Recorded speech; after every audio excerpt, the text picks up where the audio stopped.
This interview is for information only and should not be considered as investment advice or a recommendation to buy shares in the company featured. Welcome to this StockBox interview.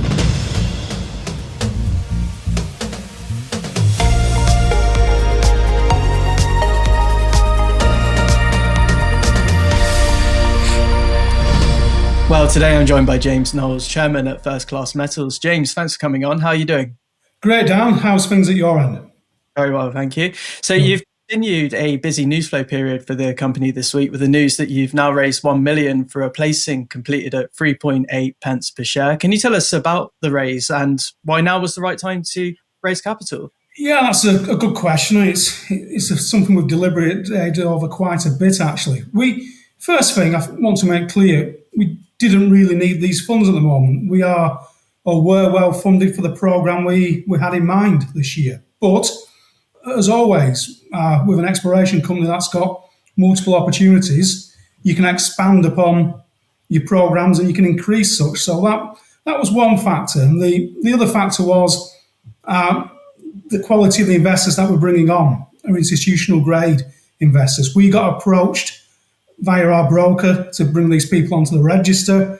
These conversations started last week at a share price that was a lower level than where we're at today. We didn't think the time was right then. Ultimately, we ended up agreeing a price yesterday, which was about 150% higher than where we raised back in March. So I think that's a pertinent point to make as well. And it gives us flexibility and freedom to advance our operations in our time at the speed we would wish to. So that's the rationale for taking this money at this stage.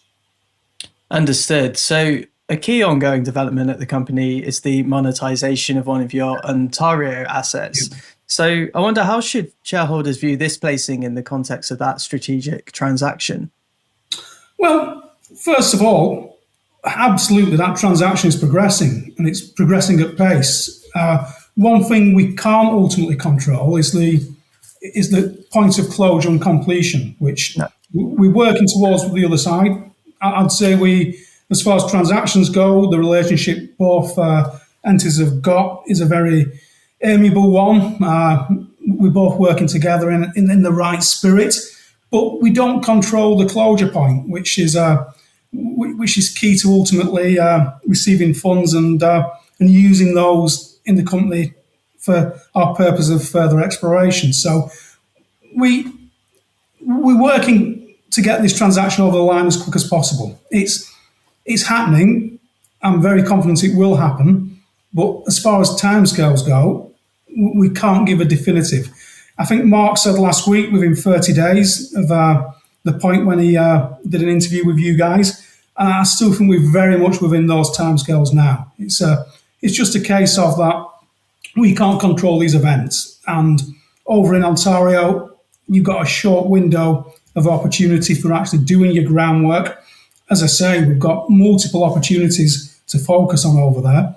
We can get this money in now and we can kind of put down hard on the pedal and increase the activity that we're doing. So, yeah, the transaction is going exactly how I would hope it to be. Very pleased with progress. And when we get to the point of announcement, we'll hopefully be quite pleased with the outcome at that stage.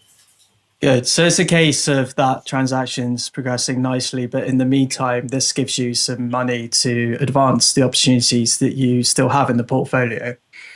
Indeed. Short window of opportunity over there to actually get boots on the ground for doing the type of work that you can only do at certain times of the year. So, yeah, it was the timing. So that was the rationale behind the transaction. Understood.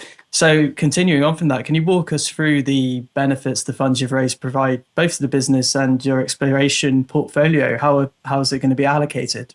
Well, as everybody knows, Sunbeam is our main focus at the moment, and that's due to the initial very encouraging drill results we have, the scale of the property, and the overall thought process that we're dealing with a true district scale gold project now at Sunbeam. So the funds will be used predominantly on Sunbeam. We will look to expand the current work, which is ongoing around the Pettigrew trend. We'll also look to possibly revisit areas of Roy to do some follow-up work there, and property-wide. I mean, Mark's mentioned this several times. There's 30 kilometres of mineralised trends at Sunbeam. The previous drilling, what we've just done, focused on 1% of those 30 kilometres.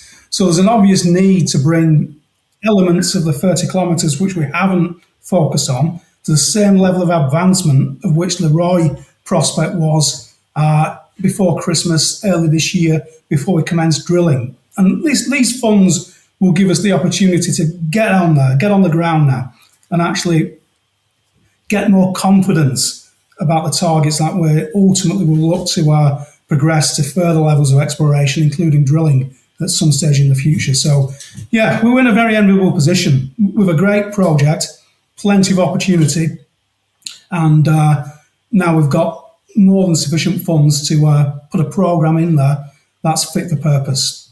So, yeah, extremely happy with where we are at the moment. Excellent. Well, sounds like there's plenty of exciting developments incoming. Thanks again for your time today, James, and I look forward to catching up again soon. No, thanks, Dan, and hopefully it won't be too long before we're back on again with further updates.